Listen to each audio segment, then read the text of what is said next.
Hey everybody, welcome back to the shop and good morning.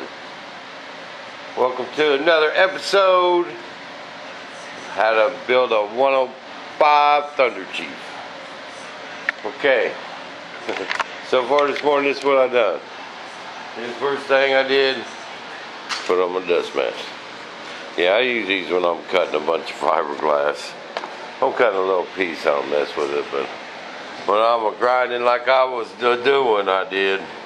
Okay, I trimmed all these edges with just a jigsaw, and then hit them with my dot coat, cleaned them up, got rid of the rough edges. Okay, did that all the way around. First thing. Then someone asked me how I fastened this to my mold. And all I did is I just clamped these things up right on that wet resin and cloth. And man, I tell you what, it's glued good. That thing ain't going nowhere. Then I see where I sanded these edges to get rid of that melamine. Some fiberglass cloth on the edges and right there, and then I took them down there, and then all the way across the front, and it's glued on good. That dude ain't never going nowhere. And it's going to work splendidly. Now what I got to do is I got to take off this board right here. See this board? I got to take that off and do this side. And tomorrow I can take this bottom board off. So I got to do this first because I want it to have a flange on the bottom of it. And then I can do this up to both them flanges, and it'll work out just splendidly. The word of the day. The word of the day, everybody. Splendidly. Everybody has to use that word 5 times today.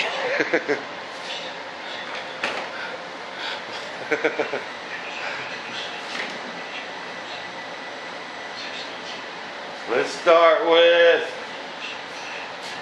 my buddy Jason. Hi Jason, you gotta come up with a sentence with splendidly in it.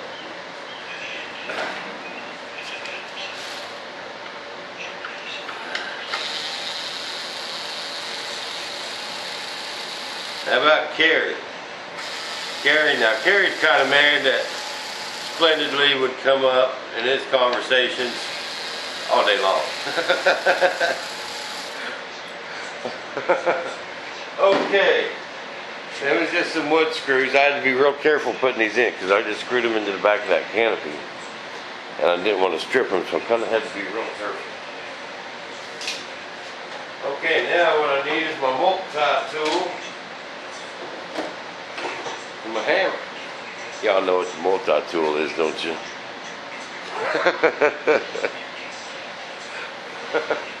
Well, I'm in a good mood this morning. How about y'all?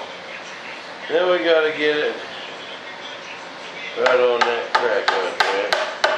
Hope she comes off.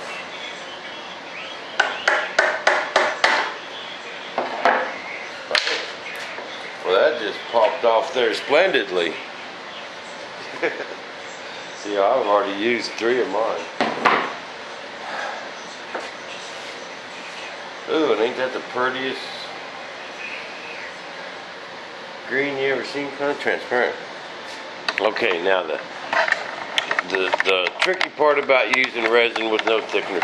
Someone asked me why I couldn't just put some baking soda in my resin and thicken it up.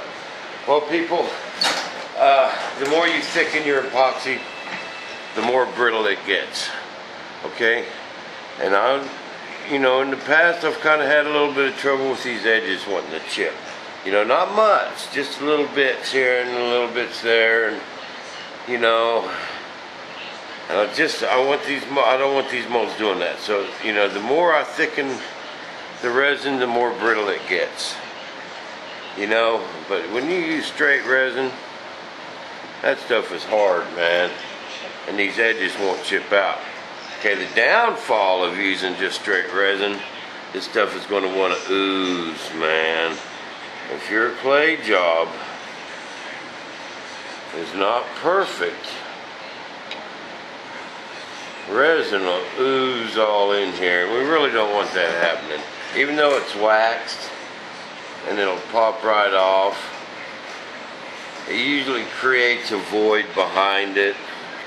You know, if this ran through here, there'd be a void there. And but I'm learning on this clay too. As a matter of fact, I think, because it seems like when you put that clay in, I tend to, you know, get things ready in the evening and then do them in the morning. Well, my clay always needs touched up. I think it shrinks. So I think the thing to do is clay it up, do the best you can, you know, in the evening. And in the morning, go ahead and take the time to clay it up again. Just go over everything. And that will get you, you know, that extra time will make this edge perfect. This edge is perfect. Them boys at Bob Violet couldn't make a better edge than that. That is just perfect. There's not one little flaw. Not one little chip. Because I put the resin on thin coats, one at a time. You know,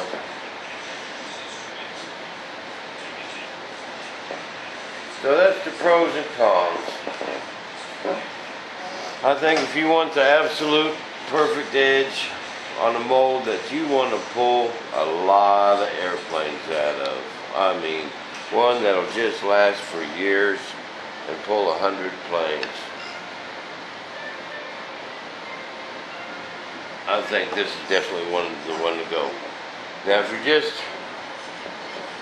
made you a quick mold, you want to pull one fuselage out, man, just make that dude as quick as you can, you know.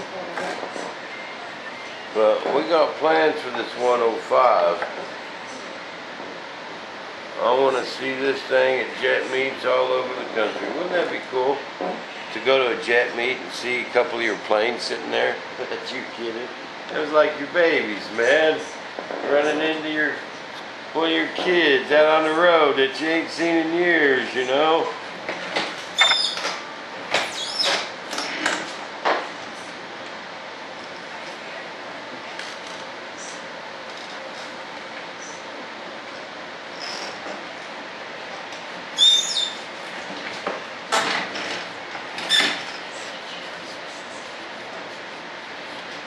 Paper towel, it's just straight paper towel. See, now I got these holes. What I think I'm going to do is I'm just going to dimple them in. Make sure there ain't no raised ridges. And really all I'm going to do is fill them with clay. You know. Look at that edge. I want you guys to look at this.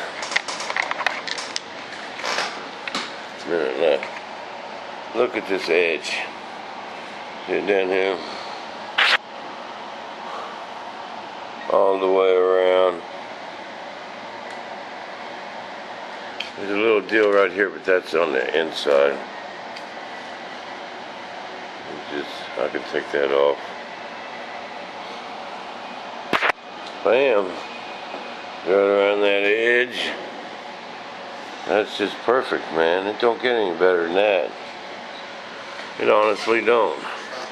Them boys at Bob Violet probably watching this jealous.